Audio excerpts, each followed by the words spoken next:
지난주 설교에서 제가 요즘 백종원의 골목식당이라는 프로를 이제 틈날 때마다 보고 있다, 이제 그런 말씀을 드렸었는데요.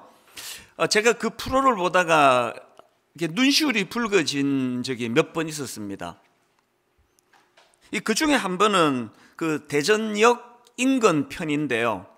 이제 그 상황을 보니까 우리나라 중소기업 벤처부에서 이제 청년 일자리 창출 공모 사업으로 한 것 같아요.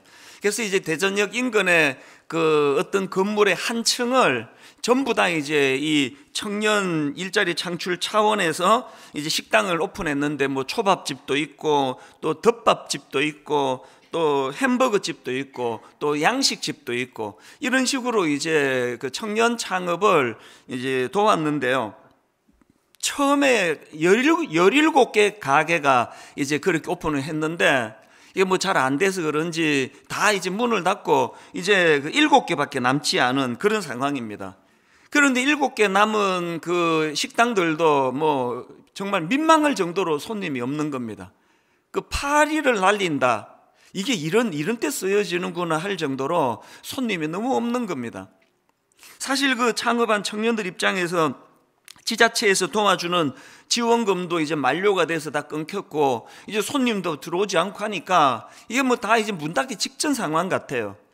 그래서 그 청년들이 이제 이 골목식당 팀에다가 막 간청을 했답니다. 우리 좀 도와달라고. 그래서 이제 그 대전역 이제 인근 편, 그러면서 이제 이 골목식당이 한 몇 주간 이제 진행이 됐는데요. 이제 그 전문가라고 할 수 있는 그 백종원 씨가 이제 그 대전역 그 한 층에 있는 식당들을 다 방문하고 뭐 조사하고 검사하고 이걸 다 끝내고 나서, 그리고는 이제 막 청년들을 막 무섭게 야단을 치는 겁니다. 이 뭐 맛도 최악이고 또 이 위생도 최악이다. 누가 이런 데서 그 돈 주고 사 먹겠나, 집에 가서 밥 먹지. 막 이런 식이에요. 그리고 뭐 그냥 뭐 이런 식으로 할 거면은 뭐 다 때려치워라. 이게 뭐냐, 애들 장난도 아니고 막 무섭게 야단을 치는 겁니다. 제가 그 프로가 좀 흥미가 있어가지고 그 인터넷을 검색을 해보니까 막 기사도 이런 내용이 그대로 나와 있더라고요. 백종원 씨는 예정에 없던 미션 현장을 방문해 역대급 분노를 표출했다. 조금도 과장이 아니에요. 막 역대급 분노를 표출하는 겁니다. 그래서 막 무섭게 야단을 치더라고요. 그 보니까 이 청년들이 막 잘하고 싶은 의욕은 있는데 뭐 이거 어떻게 해야 되는지 이거 제대로 배워본 적이 없는 겁니다. 이게 다 자기 나름대로 하다가 보니까 이게 기초도 안 돼 있다고 이 야단을 맞는 겁니다. 이제 그 쭉 이제 청년들이 야단 맞고 점검하고 하는 과정에서 그 중에 유독 이제 한 청년이 막 심하게 야단을 맞는 겁니다. 뭐 안절부절할 정도로 막 직격탄을 날리는데요. 그렇게 이제 야단을 막 엄청나게 맞고 백종원 씨는 이제 가고, 그 청년이 이제 자기 식당으로 들어가는데 그 식당 한쪽 구석에 저 구석진 데서 우는 거예요. 흐느끼 우는 겁니다. 제가 그 모습을 보면서 저도 눈시울을 붉혔는데요. 왜냐하니까 이게 꼭 내 아들을 보는 것 같고 내 딸을 보는 것 같고, 그리고 이 시대에 이 청년들이 얼마나 지금 혼미하고 힘든 삶을 사는가, 이게 막 전이가 되니까 저도 그렇게 눈시울이 붉어지더라고요. 사실 오늘 이 시대를 규정짓는 뭐 신조어들이 막 굉장히 많이 지금 생기고 있는데요. 그 중에서 저는 청년들을 생각할 때 그 뉴노멀 시대라고 하는 이 표현하고, 또 그런가 하면은 오늘 이 시대를 아버지 부재의 시대, 혹은 롤 모델이 없는 세대, 우리 청년들 또 우리 다음 세대들을 지칭하는 이런 표현들이 저는 늘 마음이 참 아픈 사람이에요. 제가 앞에서 말했던 뉴 노멀 시대라는 거는 사실은 이게 2008년도에 있었던 미국발 세계 금융위기 이후로 나타난 세계 경제의 그 변화 특징을 통칭하는 이게 경제 용어였는데, 이게 지금 이제 일반화돼서 이제 이 용어가 의미가 점점 확산되는 것을 느낍니다. 요즘 코로나 바이러스 사태 이후로도 지금 이 뉴 노멀 시대다, 뉴 노멀 시대다, 이런 글들을 제가 종종 접하게 되는데요. 이 노멀이라는 이 단어가 이 영어로 말하면은 정상 혹은 정상적인 이런 뜻을 가진 단어 아닙니까? 그러니까 뉴 노멀 시대를 글자 그대로 풀이를 하자면 뭐 이런 의미 아니겠습니까? 예전에 정상적이던 것이 비정상이 되고, 또 반대로 예전에 비정상적으로 여겼던 것들이 지금은 정상이 되고, 정상이 되는 정도가 아니라 그게 표준이 되고, 이런 너무나 급변하는 시대를 표현하는 게 뉴 노멀 시대거든요. 지금 뭐 동성애에 대한 그 가치관의 문제라든지 이런 것들이 막 전부 지금 이 가치관이 지금 바뀌고 있는 그런 시대를 표현하는 거 아닙니까? 중국에서는 뉴 노멀이라는 표현을 쓰지 않고요, 자기들 그 용어를 쓴다는데, 중국에서는 이 뉴 노멀 대신에 신창타이라는 용어를 쓴다는데요, 뜻은 똑같습니다. 이 중국어로 신창타이가 뭐냐? 새로운 정상 상태라는 뜻입니다. 새로운 정상.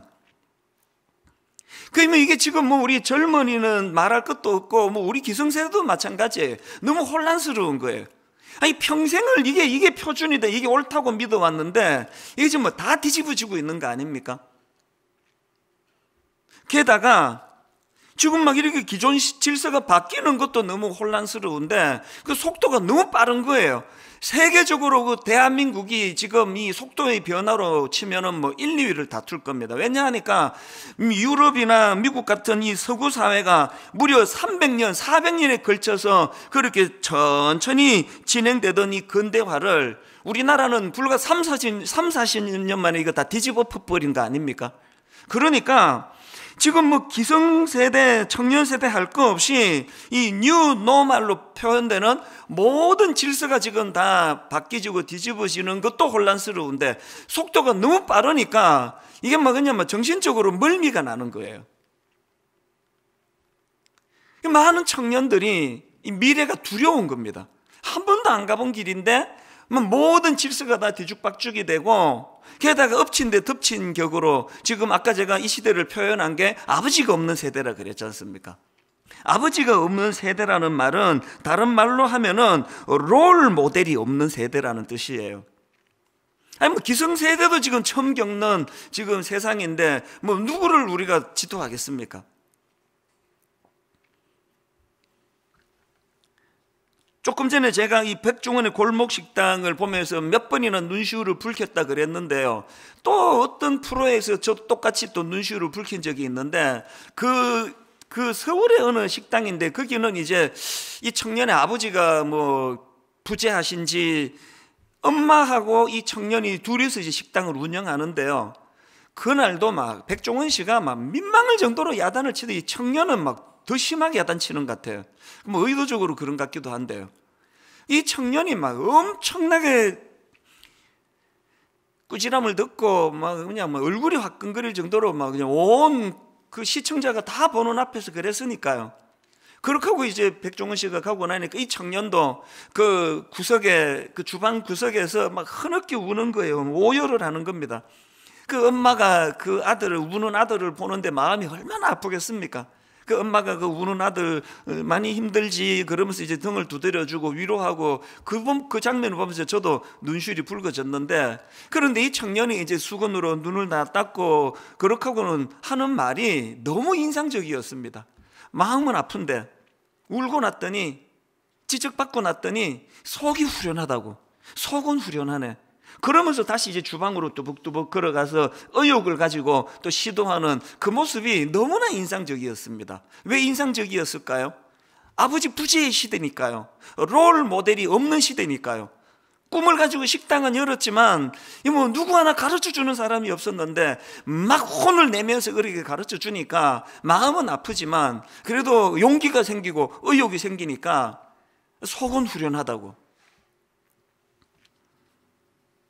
저는 바로 그 지난주인데요, 이제 제가 아끼는 한 후배 목사님하고 이제 만나서 이런저런 대화를 나누는데, 이제 이 후배 목사님은 옥하는 목사님 계실 때 이제 그 제자 훈련을 이제 더 다듬고 이런 일을 위해서 옥하는 목사님을 가까이서 도왔던 그런 후배예요.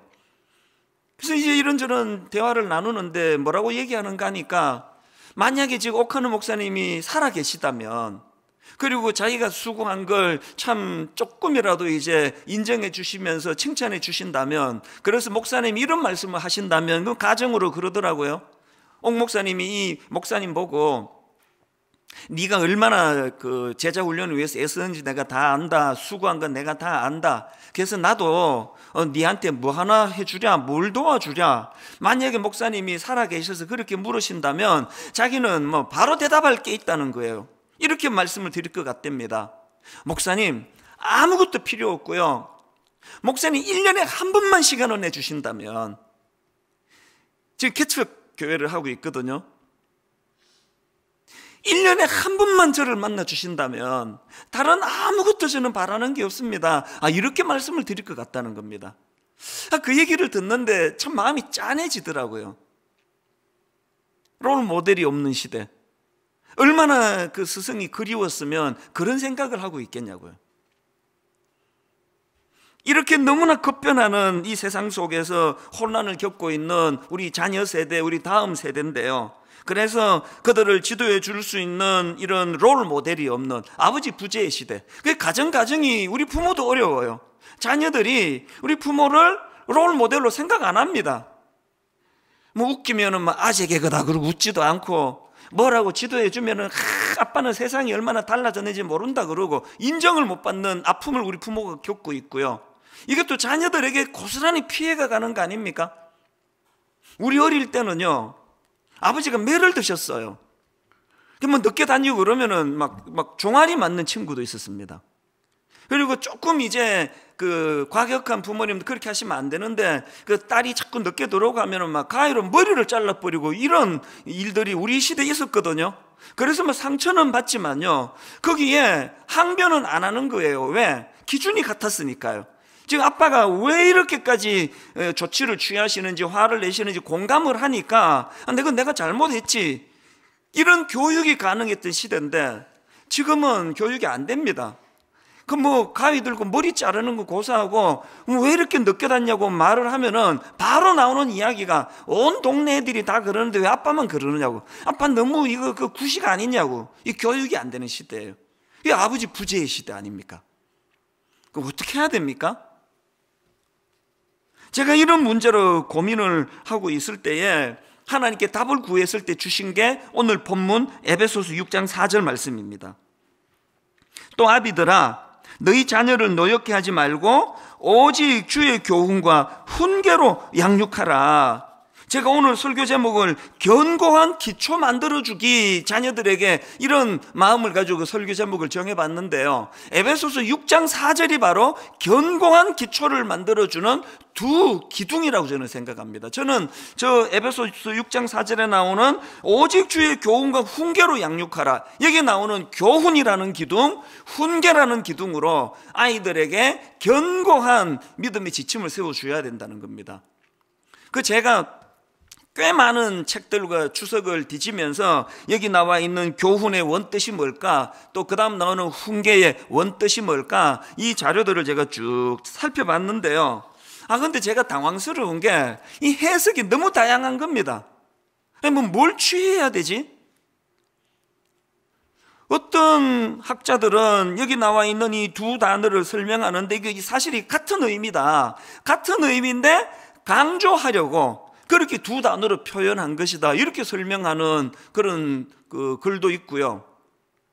또 어떤 책에 보니까 여기 말하는 앞에 나오는 교훈은 이제 일반적인 교육을 표현하는 단어고, 뒤에 나오는 훈계는 그 일반적인 교육을 말로, 언어로 교육하는 게 그게 훈계다, 이렇게 설명하는 글도 제가 봤습니다. 그 외에 막 여러 설명이 있는 거예요.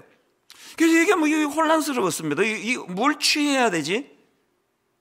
그러다가 제가 이제 여러 자료를 보는 가운데 고신대 이상규 교수님의 설명을 제가 글로 읽을 수 있었는데요, 이제 이분의 주장이 뭐냐 하면은, 이 본문에 나오는 교훈과 훈계라는 단어의 뜻을 제대로 파악하려면 이 에베소서가 쓰여지던 그 당시 1세기 그 사회에서 이 단어가 어떤 때 쓰여지던 단어인가를 먼저 파악을 해야 된다는 겁니다.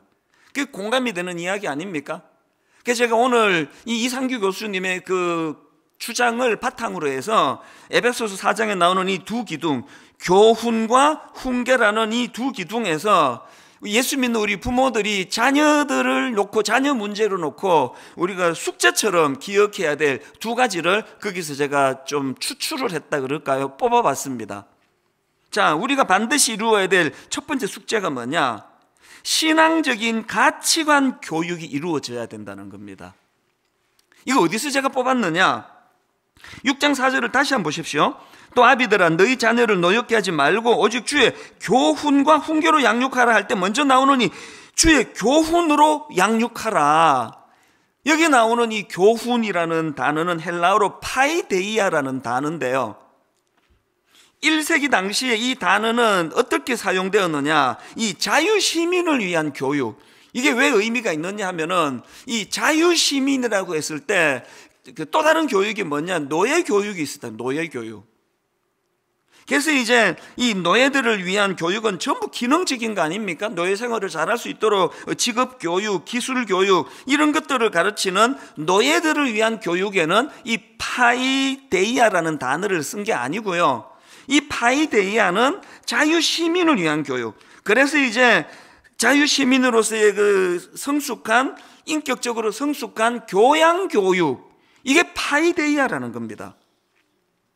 그 당시 통용되던 이 파이데이아에 사도 바울은 그 앞에 주예라는 속격을 붙여가지고 이제 이런 의미예요. 그 당시 이방 헬라인들이나 로마인들이 자기 자녀가 그 자유시민으로 살아갈 수 있도록 인격적으로 성숙한 교육을 시킨 게 파이데이아라면, 하나님 나라의 시민으로서 예수 믿는 부모가 자녀들에게 어떻게 경건한 신앙교육을 시켜야 되느냐. 그래서 여기 나오는 주의 파이데이아로 양육하라는 이 메시지 속에는 그리스도인으로서의 정체성을 드러낼 수 있는 양육이 필요하다는 겁니다.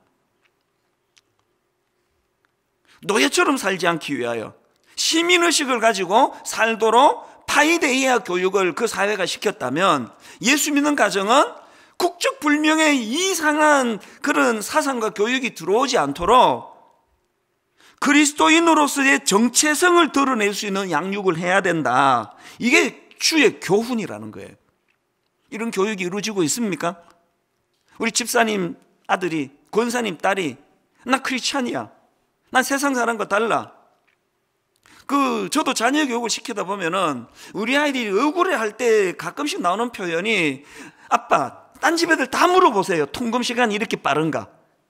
더 내가 난감한 게 또 그 다음 말이래요.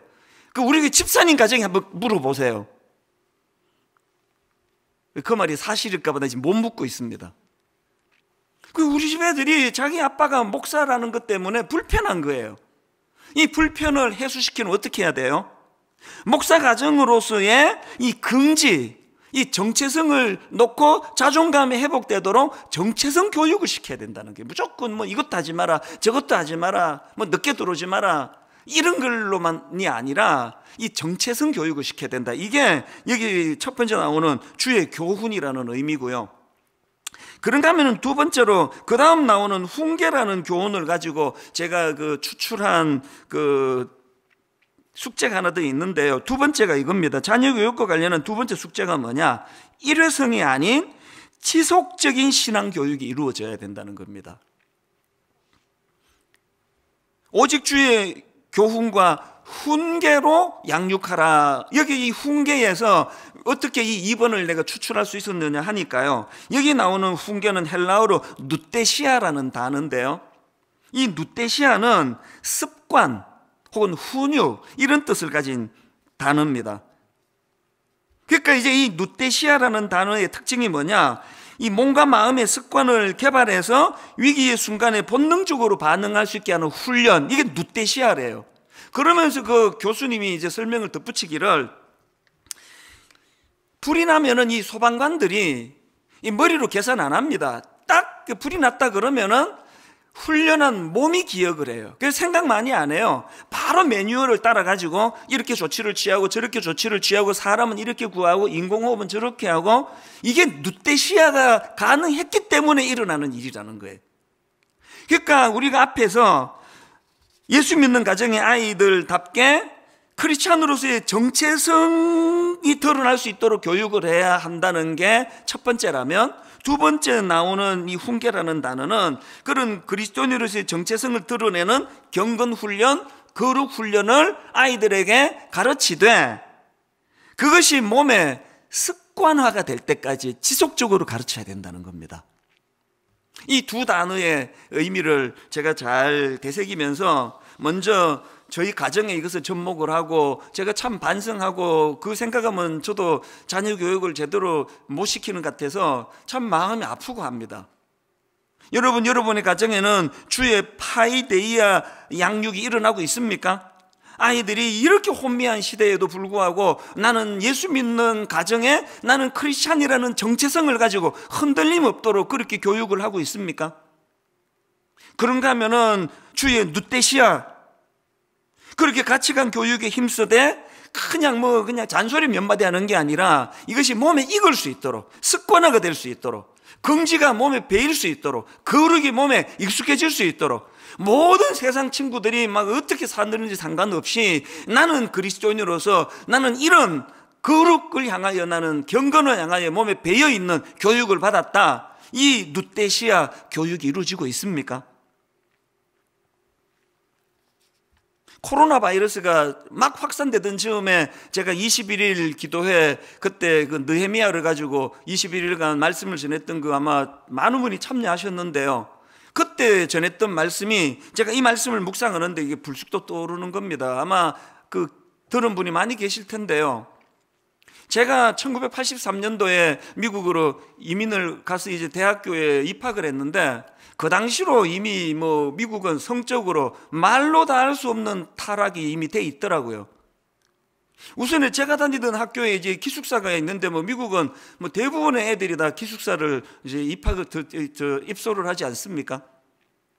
근데 혼란스러웠던 게, 당연히 한국에는 남자 기숙사가 따로 있고 또 멀찍이 떨어진 데서 여자 기숙사가 따로 있고, 그래서 여자 기숙사는 남자들 출입 금지 아닙니까? 그런데 이 미국의 기숙사는요, 남자 기숙사와 여자 기숙사 구분이 없습니다. 다 섞여 있더라고요. 그리고 정말 제가 그 혼란스러웠던 게 뭐냐 하니까, 2층 침대에 룸메이트가 지금 2층에서 자고 있는데 주말에 그 이성 친구를 데리고 와가지고 지금 룸메이트가 지금 자고 있는데 거기서 성관계를 막 가지고 그러는 겁니다.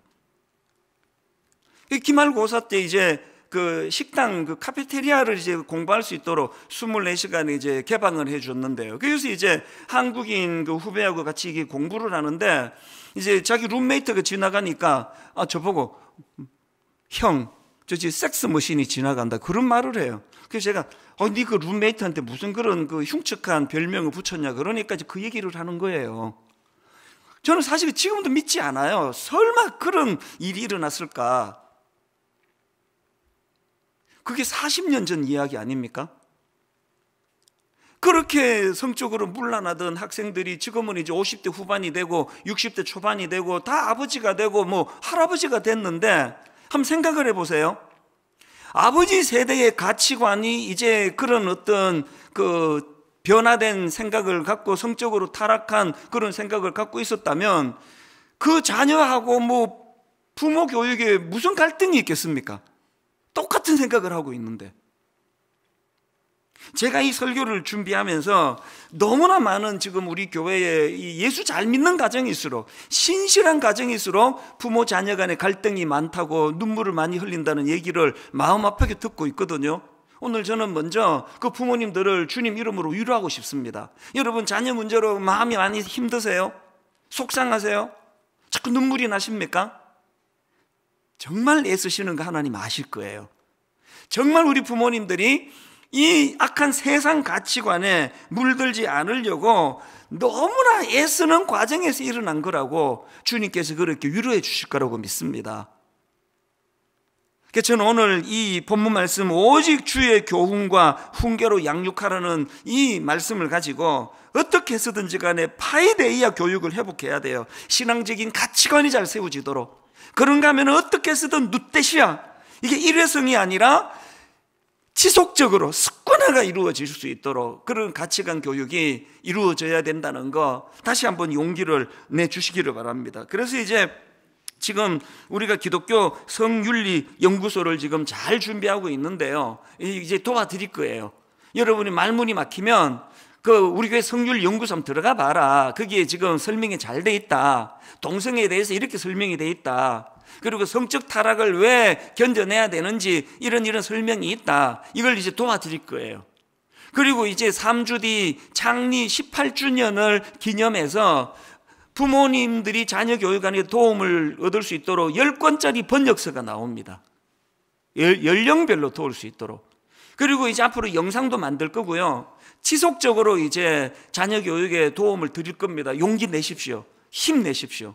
그래서 하나님, 내가 파이데이아와 누떼시아 교육이 일어나도록 한번 힘을 얻기를 원합니다. 도와드릴 것입니다. 그리고 이런 교육이 왜 중요합니까? 지난주 설교에서 예수님이 우리에게 보여주신 모범이 뭡니까? 세상이 어떻게 하든지 그걸 표현을 썼잖아요. 개는 짖어도 기차는 간다.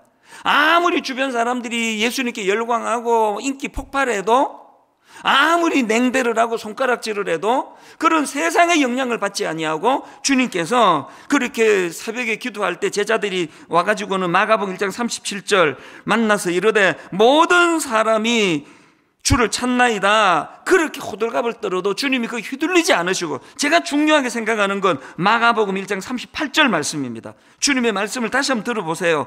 이르시되 우리가 다른 가까운 마을들로 가자. 거기서도 전도하리니. 그 다음 보세요. 내가 이를 위하여 왔노라. 상황이 어떻게 변하든 상관없이 내가 이를 위하여 왔노라. 사명을 향하여 한 걸음 한 걸음 뚜벅뚜벅 걸어가는 주님의 모습. 이 모습이 여러분의 자녀들의 모습이 되기를 간절히 바랍니다. 이 모습이 여러분의 자녀들의 발걸음이 되기를 원합니다. 아침에 그 생각이 불쑥 떠오르더라고요. 온도계 같은 인생. 세상이 바뀌었어요. 바깥이 32도예요. 잘 아는 학생들. 이제 세상이 바뀌었습니다. 영하 10도예요. 잘 분석하는 학생. 그러나 힘없이 끌려가는 학생. 이 온도계 같은 학생이에요. 온도 조절계 같은 인생. 바깥이 지금 35도라도, 바깥이 지금 40도라도 오늘 주님께서 이 본당 안에 예배 드리기에 적합한 25도를 원한다 하실 때 온도 조절계처럼 거기에 끌려가지 않도록 주님의 말씀을 따라 내 길을 걸어가며 그 세상을 주도하는 인생, 주도하는 인생을 만드는 교육.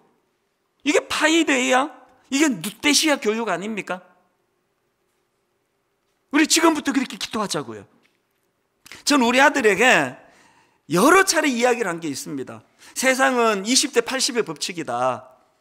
미국이 저렇게 성적으로 타락하고 문란하고 그렇게 해도 여전히 미국이 미국일 수 있는 건 그 80%를 끌고 가는 20%의 지도자들 때문에 그렇다. 나는 내 아들이 온도계 같은 80%에 들어가는 인생이 아니라 온도 조절계 같은 20% 안에 드는 지도자가 됐으면 좋겠다. 이 제목을 가지고 우리 같이 기도하자고요. 하나님, 주님이 본을 보여주시는 오늘의 말씀을 저는 이렇게 맺기를 원합니다. 토마스 아켄피스가 그리스도를 본받아라는 책을 쓴 그 책 첫 페이지에 기록된 말씀, 지난주 인용했던 이 말씀을 읽어드리고 말씀을 마무리하려고 하는데요, 요한복음 13장 15절입니다. 내가 너희에게 행한 것 같이 너희도 행하게 하려 하여 본을 보였노라. 여러분, 우리가 지도해야 하는 자녀교육 기준은 예전 70년대식 우리 부모가 기준이 돼서 안 됩니다. 그런가 하면은 세상이 바뀌었다고, 온 시대가 다 바뀌었다고 그 자녀들이 주장하는 그대로 끌려가서도 안 됩니다. 우리가 자녀들에게 제시할 수 있는 너무나 중요한 기준, 견고한 새로운 기초로 만들어지는 기준은 예수님의 삶을 본받는 거예요. 그분을 따라가는 삶이에요. 그리고 그것을 기록해 놓은 성경의 지도대로 양육받는 교육입니다. 오늘 설교 마무리 찬양으로요, 참 어릴 때 이 찬양, 나의 사랑하는 책 비록 헤어졌으나 어머니의 무릎 위에 앉아서 재미있게 듣던 말, 그때 일을 지금도 내가 잊지 않고 기억합니다. 우리 부모님 세대는 저희들보다 학력이 높지를 않으시고 지식으로 지금보다 충만하지 않으셨다 하더라도 참 무릎에 앉아놓고 말씀을 기준으로 양육했기 때문에 오늘 우리가 이 자리에 있게 된 거 아닙니까? 자녀들을 기억하면서 참 눈물로 아버지 이 믿음이 전수되는 그런 부모, 그런 가정이 되기를 원합니다. 우리 가사를 기억하시고 말씀을 기억하시면서 한번 이 찬양 같이 불러보시면 좋겠습니다. 나의 사랑하는 채.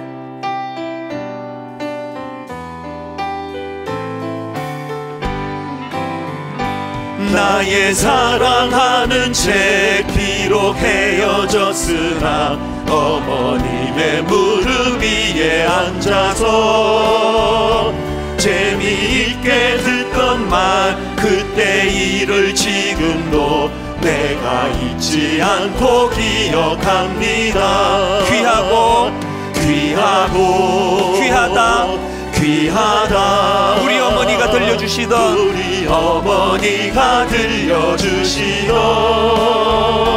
재미있게 듣던 말 이 책 중에 있으니 이 성경. 우리 다 자리에서 일어나셔서 우리 1절 한 번 더. 나의 사랑하는 채 비록 헤어졌으나 어머니의 무릎 위에 앉아서 재미있게 듣던 말 그때 일을 지금도 내가 잊지 않고 기억합니다. 귀하다 우리 어머니가 들려주시던 재미있게 듣던 말 이 책 중에 있으니 이 성경 심히 사랑합니다. 오늘 축도 바로 연이어 우리 자녀들과 드리는 너무 좋은 예배가 준비됐기 때문에 제가 마무리 기도하고 축도로 예배를 마치겠습니다. 축도 마치면 아이들과 더불어서 오늘의 말씀과 오늘 주는 은혜를 되새기는 그런 시간으로 주님 인도해 주실 줄을 믿습니다. 같이 기도 드리시겠습니다. 하나님 아버지, 너무나 혼미한 시대를 살아가고 있습니다. 뉴 노멀 시대라는 이 표현이 참 마음을 아프게 합니다. 평생을 이게 진리라고 믿고 이것을 가지고 따라가고 있는데 그것이 틀렸다고, 이젠 새로운 진리가 생겼다고 끊임없이 우리를 혼란에 빠뜨리고 호도하게 만드는 그런 시대를 살아가고 있습니다. 하나님, 우리 자녀들은 더 큰 혼란에 빠져 있습니다. 뭘 기준으로 자녀들을 교육해야 될지 난감하게 짝이 없는 시대인데 오늘 주신 말씀처럼 주님의 말씀이 기준이 되고 예수 그리스도의 삶이 기준이 되어 하나님 그 아이들을 끊임없이 그리스도인으로서 가치관 교육, 신앙적인 가치관 교육을 시킬 뿐만 아니라 그것이 지속적으로 몸에 배일 수 있도록, 그것이 우리의 자녀들 습관적으로 몸에 배일 수 있도록 그렇게 아름다운 신앙 교육이 일어나도록 도와주시고, 무엇보다도 성령님께서 그 신앙 교육에 개입해 주셔서 능력을 주시고 은혜로 덧입혀 주시옵소서. 이후에 드려지는 예배 가운데도 어린아이 같은 순수한 마음으로 기쁨으로 예배가 드려지도록 은혜 내려 주시기 원합니다.